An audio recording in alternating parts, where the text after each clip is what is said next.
How to help a child struggling with anxiety. Childhood anxiety is one of the most important mental health challenges of our time. 1 in 5 children will experience some kind of clinical level anxiety by the time they reach adolescence, according to Danny Pine, a child and adolescent psychiatrist at the National Institute of Mental Health and one of the world's top anxiety researchers. Pine says that for most kids, these feelings of worry won't last, but for some, they will, especially if those children don't get help. Here are 6 takeaways that all parents, caregivers and teachers can add to their anxiety toolkits, including information on how anxiety works, how parents can spot it and how to know when it's time to get professional help. 1. Anxiety is a fear of the future and all its unpredictability. The main thing to know about anxiety is that it involves some level of perception about danger, says Pine, and it thrives on unpredictability.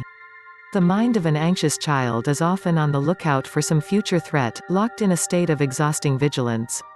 We all have some of this hardwired worry, because we need it. Pine says it's one of the reasons we humans have managed to survive as long as we have. Young children are naturally afraid of strangers. That's an adaptive thing. They're afraid of separation. Full-blown anxiety happens when these common fears get amplified, as if someone turned up the volume, and they last longer than they're supposed to. Pine says separation anxiety is quite common at age 3, 4 or 5, but it can be a sign of anxiety if it strikes at age 8 or 9. According to research, 11 is the median age for the onset of all anxiety disorders. A bundle of factors contributes to a child's likelihood of developing anxiety. Roughly a third to half of the risk is genetic. But environmental factors also play a big part. Exposure to stress, including discord at home, poverty and neighborhood violence, can all lead to anxiety. Research has shown that women are much more likely than men to be diagnosed with an anxiety disorder over their lifetime, and that anxiety, as common as it is, appears to be vastly underdiagnosed and undertreated. That's why it's important for parents, caregivers and teachers to spot it early. Be on the lookout for how long anxious feelings last. A few weeks, Pine says, usually isn't a cause for concern. It's really when it goes into the 1 to 2 month range, that's where parents should really start worrying about it. Here's another red flag: are there things that the child really wants to do or needs to be doing, and they can't do those things? Asks Crystal Lewis, a colleague of Pine's and a clinical researcher at the National Institute of Mental Health who provides therapy to anxious children. If you feel you're hitting a wall in terms of trying to get the child to do those things, that might be another indicator that potentially, we should get some help. 2. Be on the lookout for the physical signs of anxiety. The worried feelings that come with anxiety can seem hidden to everyone but the child trapped in the turbulence. That's why it's especially important for grown-ups to pay close attention to a child's behavior and to look for the telltale signs of anxiety in children. Anna, of Brampton, England, remembers when her 7-year-old son started having trouble at school. We aren't using parents' full names to protect their children's privacy. He was just coming home and saying his stomach hurt. He was very sick, Anna says. When she followed up with him to try to get to the root of his stomachache, she says, he did tell me he was worried about school, and he told me specifically it was a teacher that he was worried about. A stomachache, headache or vomiting can all signal anxious feelings, especially as a child gets closer to the source of the anxiety. You'll see that they'll have a rapid heartbeat. They'll get clammy, because their heart is racing, says Rosemary Truglio, the head of curriculum and content at Sesame Workshop. They'll become tearful. That's another sign.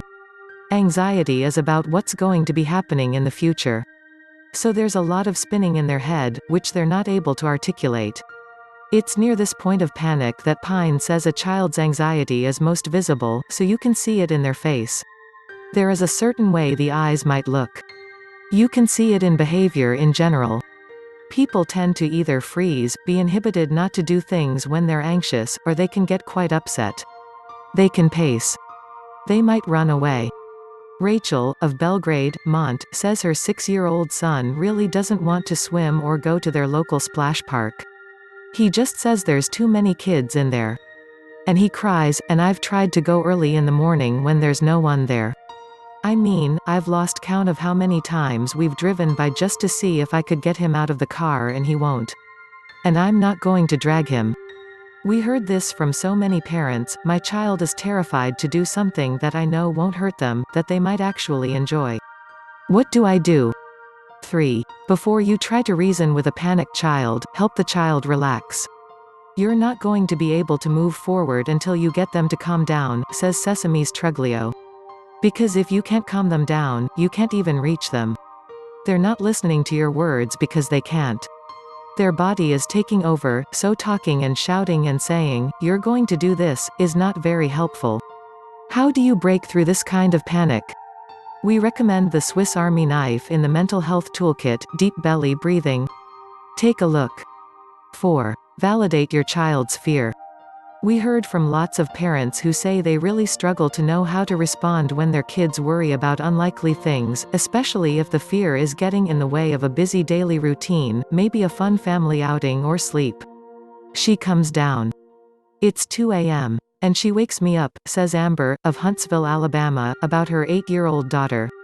And she said, "I don't want to go away to college. I want to live at home for college. And it's 2 a.m. That's when I really have to filter and not say, that is ridiculous. This is not a big deal." Quote. Amber's filtered response was exactly right, says Truglio. Never dismiss a child's worries, no matter how irrational they may seem. A parent's priority, she says, should be validating your child's feelings and not saying, "Oh, you know, buck up. You can do this."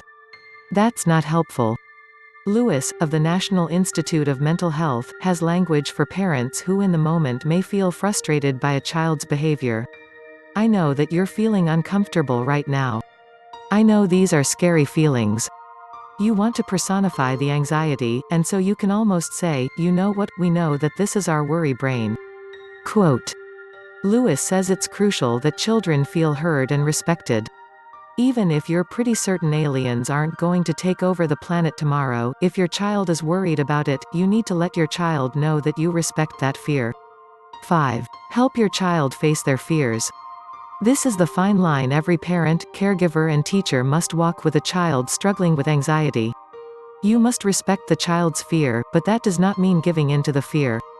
I think our initial reaction when we see an anxious child is to help them and protect them and not to push them or encourage them to do the things that they're afraid of, Pine says.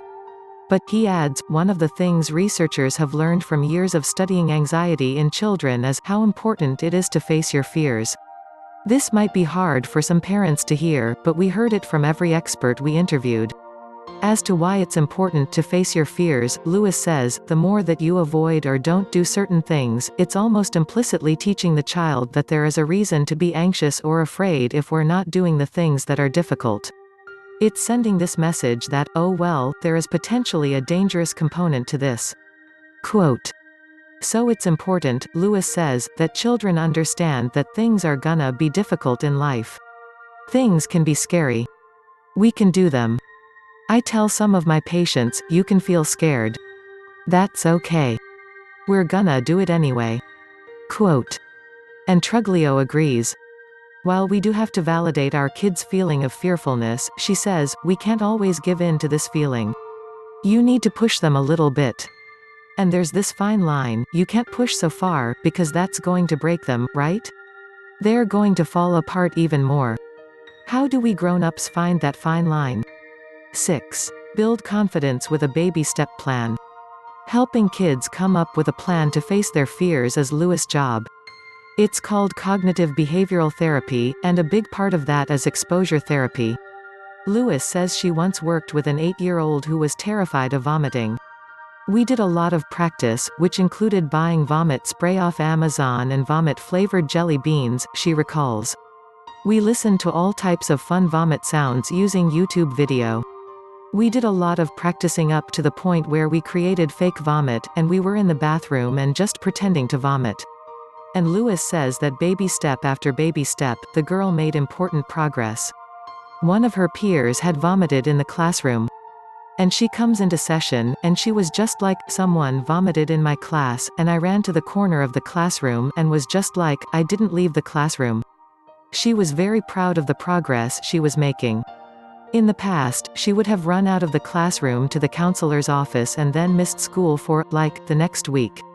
Lewis says parents can use rewards to celebrate their kids when they make progress. Think small but meaningful rewards like letting your child pick dinner that night or the movie for family movie night. Obviously, these takeaways are just a starting point for concerned families. For more helpful takeaways about how to identify and manage childhood anxiety, Pine and Lewis recommend a handful of books.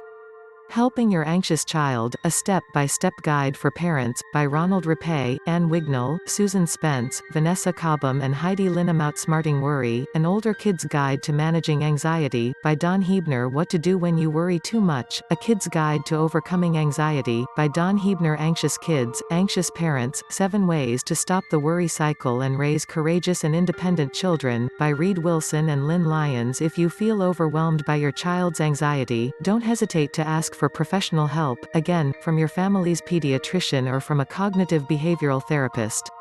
Because the good news is that anxiety is not only incredibly common but also treatable.